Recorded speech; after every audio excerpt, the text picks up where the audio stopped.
12 জুলাই 2024 তারিখে অনুষ্ঠিত করঞ্চল 20 ঢাকা এর অফিস সহকারী কাম কম্পিউটার মুদ্রাক্ষরিক পদের নিয়োগ পরীক্ষার সাধারণ জ্ঞান অংশের প্রশ্নের সমাধান।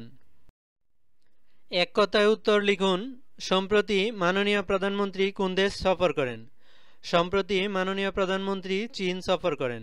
ফিলিস্তিনকে স্বীকৃতি প্রদানকারী সর্বশেষ রাষ্ট্র কোনটি? স্পেন, আয়ারল্যান্ড ও নরওয়ে।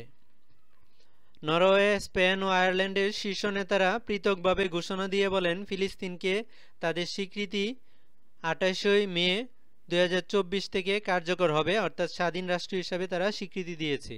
ডোবার প্রণালী কোন দুটি রাষ্ট্রকে পৃথক করেছে? ইংল্যান্ড ও ফ্রান্সকে ডোবার প্রণালী পৃথক করেছে।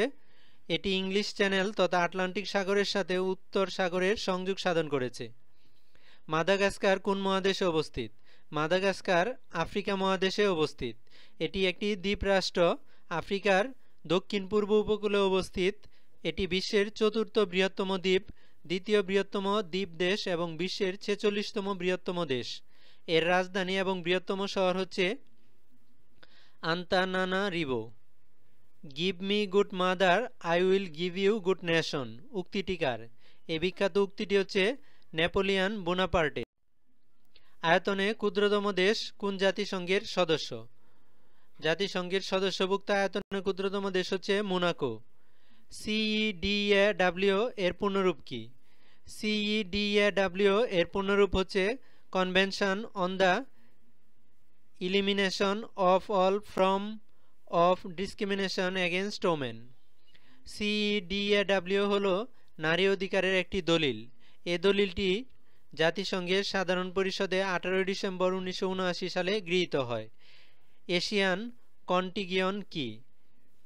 এশিয়ার আর্থিক সংকট। সিমলা চুক্তি সম্পাদিত হয় কোন দুটি রাষ্ট্রের মধ্যে? ভারত ও পাকিস্তানের মধ্যে। এটি ছিল একটি শান্তি চুক্তি যা ভারত পাকিস্তানের মধ্যে 2রা জুলাই 1972 সালে ভারতের হিমাচল প্রদেশ রাজ্যের রাজধানী শহর হচ্ছে সিমলা, এখানে স্বাক্ষরিত হয়েছিল। সেপ্টেম্বর অন যশোর রোড কবিতাটি কে লিখেছেন? Allen Ginsberg. এই কবিতার লাইন সংখ্যা ছিল 151টি আর কবিতাটি রচিত হয়েছিল 14 থেকে 16 নভেম্বর 1971 সালে। অ্যালেন গিনবার্গস এর পুরো নাম হচ্ছে আরউইন অ্যালেন গিনবার্গস। অপারেশন জ্যাকপট কি? বাংলাদেশের স্বাধীনতা যুদ্ধের সময় নো সেক্টর পরিচালিত সফলতম গেরিলা অপারেশন। এটি ছিল একটি আত্মঘাতী অপারেশন। এই অপারেশন 1971 সালের 15 আগস্ট রাত 12টার পরে, অর্থাৎ 16 আগস্ট প্রথম প্রহরে চট্টগ্রাম ও মংলা সমুদ্র বন্দর এবং দেশের অভ্যন্তরে চাঁদপুর ও নারায়ণগঞ্জ নদীবন্দরে একই সময়ে পরিচালিত হয়। ইউরোপের কোন রাষ্ট্রপ্রধান মহান জাতীয় সংসদে বক্তৃতা করেছিলেন? মার্শাল জোসেফ টিটো, যার পুরো নাম হচ্ছে মার্শাল জোসেফ ব্রজ টিটো। সাবেক যুগোস্লাভিয়ার অবিসংবেদিত নেতা হিসাবে পরিচিত ব্যক্তিত্ব তিনি। একাধারে তিনি যুগোস্লাভিয়ার প্রধানমন্ত্রী ও রাষ্ট্রপতি ছিলেন। বৈশ্বিক শান্তিসূচক 2023 অনুযায়ী বিশ্বের সবচেয়ে শান্তিপূর্ণ দেশ কোনটি? আইসল্যান্ড। রুসাটম কি? রুসাটম হচ্ছে রাশিয়ার রাষ্ট্রীয় মালিকানাধীন পারমাণবিক শক্তি সংস্থা। মুজিবনগর সরকারের উপরাষ্ট্রপতি কে ছিলেন?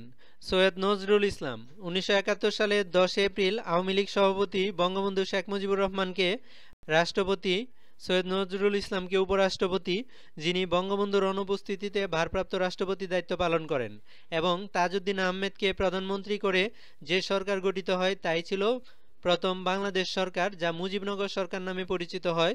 উল্লেখ্য বিষয়, 1971 সালের 17 এপ্রিল এই মুজিবনগর সরকার শপথ গ্রহণ করে। এই ছিল আজকের আয়োজন। ধন্যবাদ সবাইকে।